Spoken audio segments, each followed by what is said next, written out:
जिसको मनुष्य जीवन प्राप्त है वो मूल धन पूरा लिए हुए है। बाकी ये उच्च पोस्ट प्राप्त हो जाना, राजा बन जाना, ये उस भक्ति धन का एक एक्स्ट्रा आइटम है।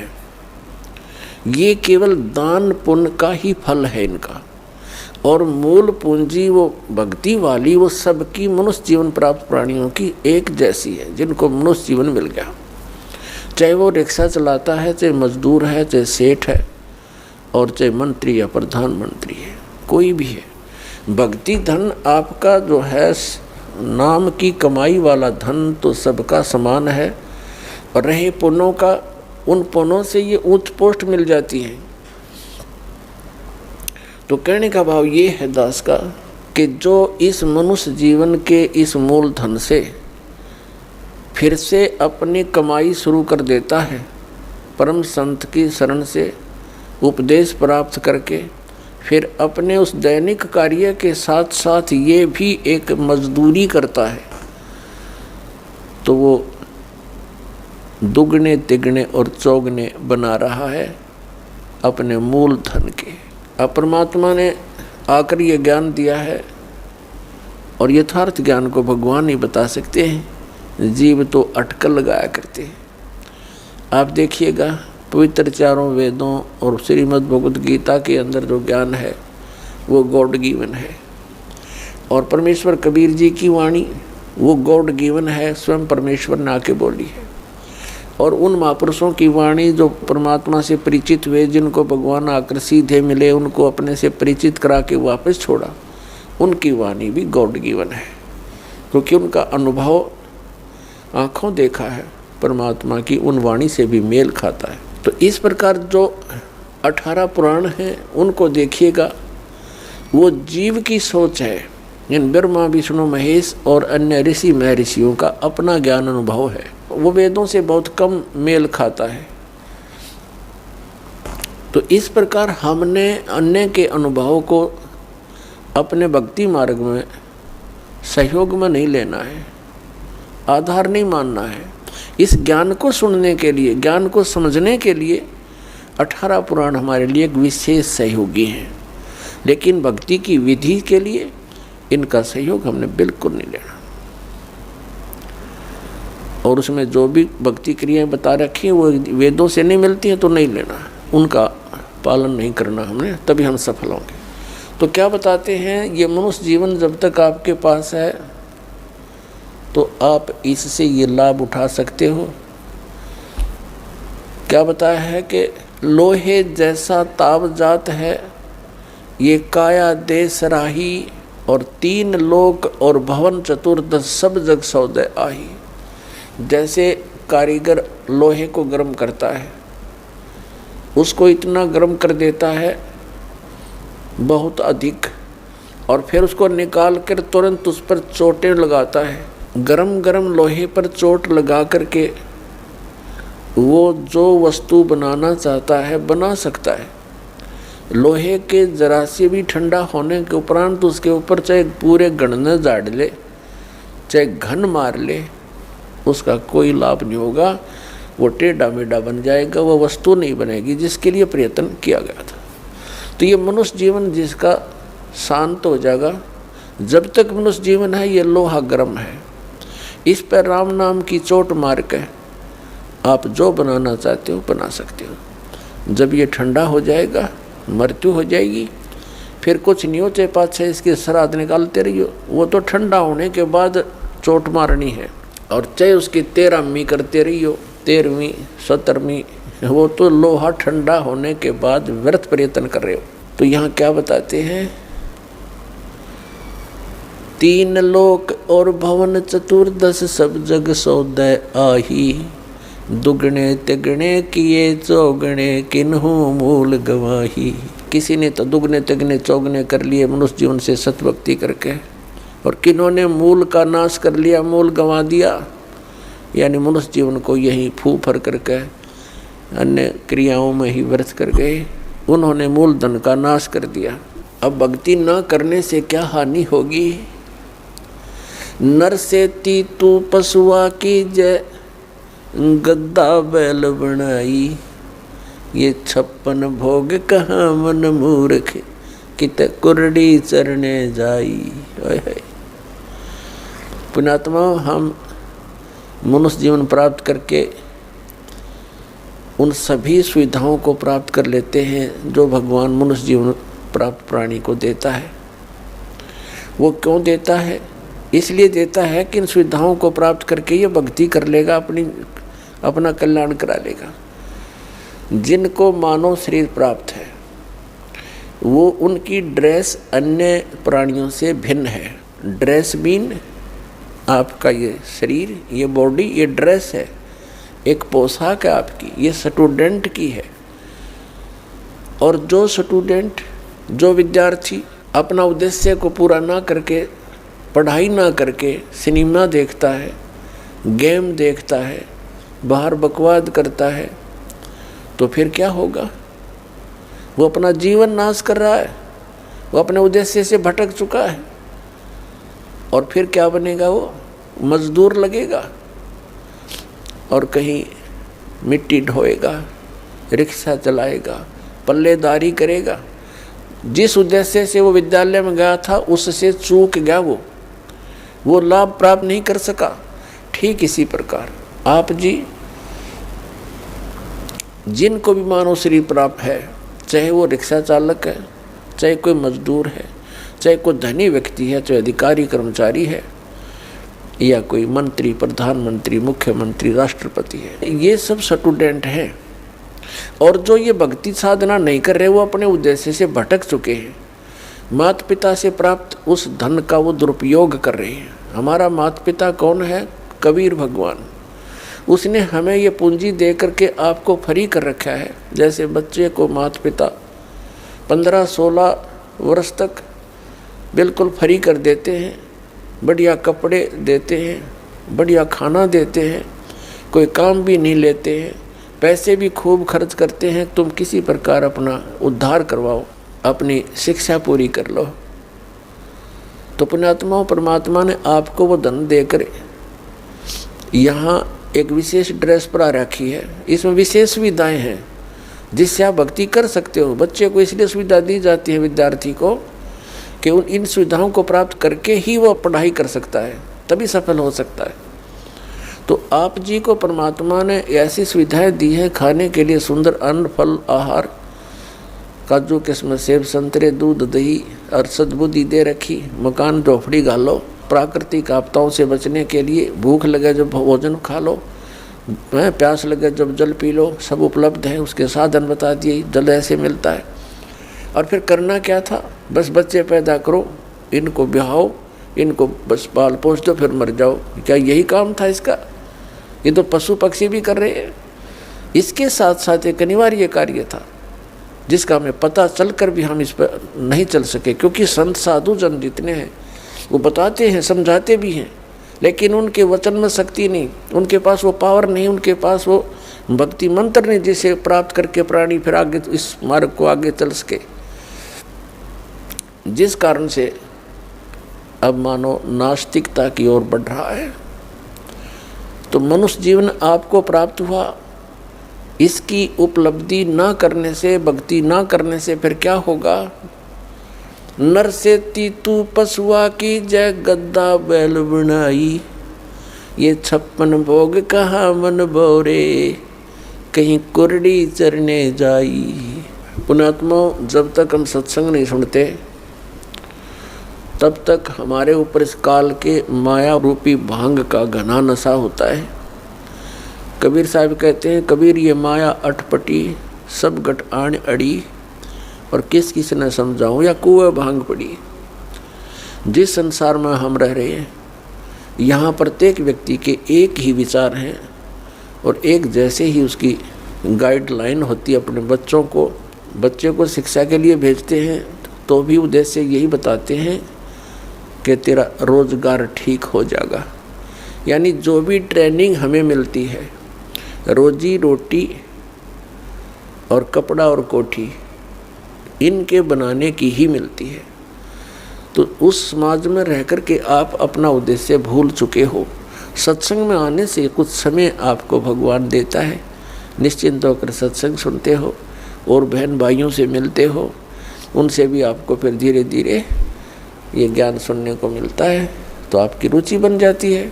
तो परमात्मा क्या बताते हैं कि आप मनुष्य जीवन प्राप्त हो, आपको कितनी सुविधा प्राप्त है।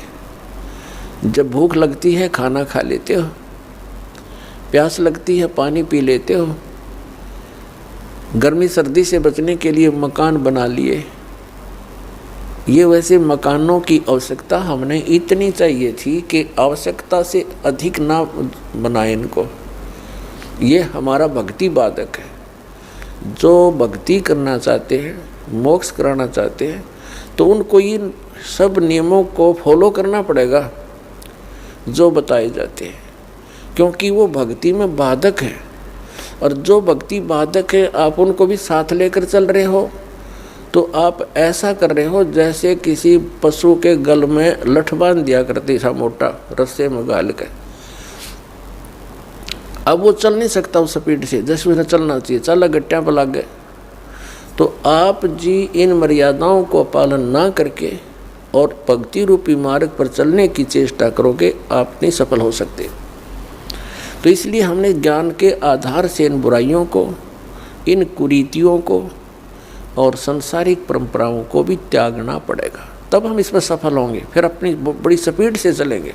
जैसे मकान बना लिया, ठीक है, आजकल परमात्मा ने दया कर रखी है, बढ़िया सुविधा आपको प्राप्त है, मकान बना लो, जैसा आवश्यक हो उतना ही, केवल उसी के लिए कि बढ़िया कोठी बनाऊं, लोगों का प्रशंसक बन जाऊं।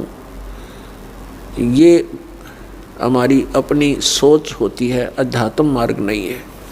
तो मकान बनाओ जितना आवश्यक हो और जितनी आपकी जेब अलाउड करती हो, आवश्यकता से अधिक खर्च मत करो।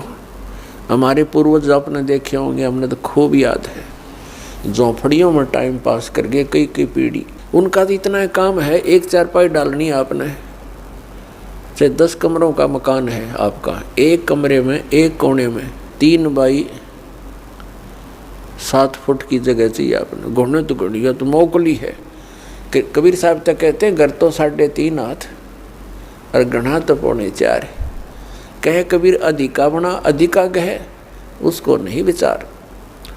ये मनुष्य की जो शरीर है 3.5 हाथ का होता है। परमात्मा कहते हैं आपने घर 3.5 हाथ की आवश्यकता है, घना बनाओ तो 4.25, अरे से फालतू बनावा है तो मूर्खता है तेरी। फिर भी परमात्मा का कहने का तात्पर्य है कि आवश्यकता से अधिक कोई भी वस्तु आप संग्रह करते हो, आपकी भक्ति का बाधक बनेगा, क्योंकि समय वेस्ट व्यर्थ जाएगा। कोठी बना ली, 10 लाख 2 लाख अपने पास से लगा लिए, 3 लाख कर्जा कर लिया। अब जब तो कर्जा ले लिया, ऋण ले लिया, पता नहीं चला, 1 महीने के बाद मांगने वाला आने लग जाएंगे, चैन गई, रात न नींद आवे नहीं, और भक्ति का भी नाश। वह को ठीक है काम आई आपके। तो इस प्रकार हमने भक्ति मार्ग में जो बाधाएं हैं उनको त्यागना पड़ेगा। अब क्या बताते हैं, परमात्मा ने हमें कितनी सद्बुद्धि दे रखी है, और ये भक्ति ना करने से इन कोठी बंगले बनाने में और धन बढ़ाने में अपना जीवन व्यर्थ कर जाएंगे, तो फिर क्या होगा। नर से तीतु पशुआ की जय गद्दा बैल बनाई, अरे ये सुंदर भोजन का मन बोरे कि तो कुर्डी चढ़ने जाई। ओए होए, अपने आत्माओं इतना कुछ सुन के भी हमारे यह बात अंदर जगह बनाती नहीं, क्योंकि हमें ये सब सुविधाएं उपलब्ध है और हर समय है, और ये तो आपके अंतिम सांस तक आपको रहेंगी जब तक मनुष्य जीवन में हो। क्योंकि माता पिता बच्चों को जब तक वो कॉलेज स्कूल नहीं छोड़ता वो सुविधा देता ही रहता है, और जो बच्चा उसका सदुपयोग ना करके आता है तो फिर वो बहुत दुख उठाता है। तो इस प्रकार इस सत्साधना भक्ति करने से मोक्ष होना था, जहाँ जाने के बाद फिर लौटकर कभी संसार में नहीं आते, वहाँ हमें बहुत सुख होना था। जैसे बच्चा विद्यालय में पढ़ता है, कॉलेज में पढ़ता है, महाविद्यालय में, उसको वहाँ कुछ नहीं मिलना, वहाँ से उसको विद्या प्राप्त हुई, उस विद्या के आधार से उसको अन्य फील्ड में वहाँ जा कर के वो सुविधाएं मिलनी है। ठीक इसी प्रकार हमें इस पृथ्वी पर जो हम चाह रहे हैं, हमें यहाँ नहीं लेनी चाहिए इसकी सुविधाएं। ये तो कॉलेज में मौज मार रहे हैं हम, ये सोच लो पृथ्वी की कोई भी वस्तु हम डिमांड कर रहे हैं या इसी में लगे रहे हैं, भक्ति की नहीं, तो हम कॉलेज में मौज मार रहे हैं, वो बहुत हानिकारक होगी। इसका लाभ हमें सतलोक में मिलेगा। सतलोक के बारे में आज तक जो जानकारी हमें प्राप्त हुई है, हमें मीन आप जी को इस दास के वचनों से पहले, तो वो कैसी जानकारी प्राप्त हुई है। सतलोक का एक विशेष कॉन्ट्रैक्ट ले रखा है किसने, राधा स्वामी पंथ वालों ने, और धन दंड सतगुरु सच्चा सौदा सिरसा और जगमाल वाली वालों ने, और इनको सतलोक का कख भी पता नहीं, न भक्ति मार्ग ठीक इनका, न सतलोक की सतपुरुष की जानकारी। तो बताइए कहाँ ले जाएंगे प्राणी को। और फिर ये कबीर पंथी, ये भी सतपुरुष और सतलोक के गुण गाते हैं और सतनाम की महिमा मुख्य वर्णन करते हैं। इस दास ने इन सभी पंथों के ग्रंथों को बहुत गहराई से जाना, समझा, पढ़ा, और फिर परमात्मा से प्राप्त उस यथार्थ ज्ञान से तुलना की। इन कबीर पंथियों के पास भक्ति मार्ग की ABCD भी नहीं है, और न इन राधा स्वामी, जय गुरुदेव और ये सच्चा सौदा सिरसा वाले और जगमाल वाली वाले इनके पास, और न इन अन्य संतों के पास तो होना कहा, न इन आचार्य और शंकराचार्यों के पास भक्ति मार्ग। ये तो सतलोक जानते नहीं, इनका तो सब्जेक्ट नहीं। ये तो श्री राम, श्री कृष्ण, श्री विष्णु और श्री शंकर भगवान की पूजा तक सीमित किए हुए हैं, आचार्य और शंकराचार्य, और ये सुधांशु जी महाराज, और ये आसाराम जी महाराज, और ये सतपाल जी महाराज, और ये बालयोगेश्वर जी महाराज, और ये सारे कृपालु जी महाराज, और ये दूसरे जितने ये ब्रह्म ऋषि कुमार, कखनिन के पास भक्ति मार्ग का, पूरे विश्व को डबोए बैठे, अपना नाश कर रहे। अपने आत्माओं, जिन पुण्यात्माओं को ज्ञान नहीं, तो ये सोचते हैं कि ये रामपाल पता नहीं अपने आप में के मान रहा है, अपने आप को विद्वान मानता है। इसमें विद्वान और अविद्वान की बात तो है ही नहीं। हमारे सदग्रंथ परमात्मा ने दे रखे हैं, उन सदग्रंथों की जिनको जानकारी है तो वो भक्त है, वो संत है, और उसकी जानकारी नहीं है वो ना भक्त है। भक्त तो हो ही नहीं सकता क्योंकि उसको थ्योरी का पता नहीं, प्रैक्टिकल करेगा क्या। तो पुण्यात्मा पूरे विश्व में इस दास के अतिरिक्त ना यू ज्ञान है, ना ये समाधान है।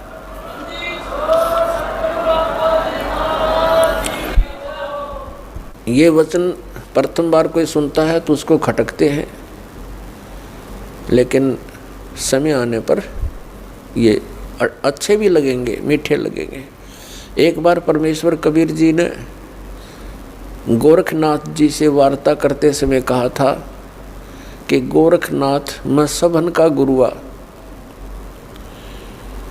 परमात्मा ने कहा था मैं सबका गुरु हूँ, उस्ताद इस अध्यात्म मार्ग में। तो गोरखनाथ जी कहने लगे तुम मेरा वचन मोह लग गए कड़ुआ, कि आपकी बात मुझे अच्छी नहीं लगती, आप कहते हो मैं सबका गुरु हूँ। तो परमात्मा ने कहा कि कड़ुआ लगे सो मीठा होई, हमारी बात पतीजे जोई। पतीजे माने विश्वास करें। परमात्मा ने कहा था ये जो कड़ुआ लगे सो मीठा होई। आज आपके या गले नहीं उतरी ये बात कि मैं सबका गुरु हूँ, मैं सदगुरु हूँ, वो अलग बात है, लेकिन कड़ुआ लगे सो मीठा होई। हमारी बात पतीजे तो ही विश्वास करो, मैं जो बता रहा हूँ इस पर करके देखो, अध्ययन करो, सदग्रंथों को चेक करो, फिर ये बात आपको सच्ची महसूस होगी जो दास ने अभी कहा था।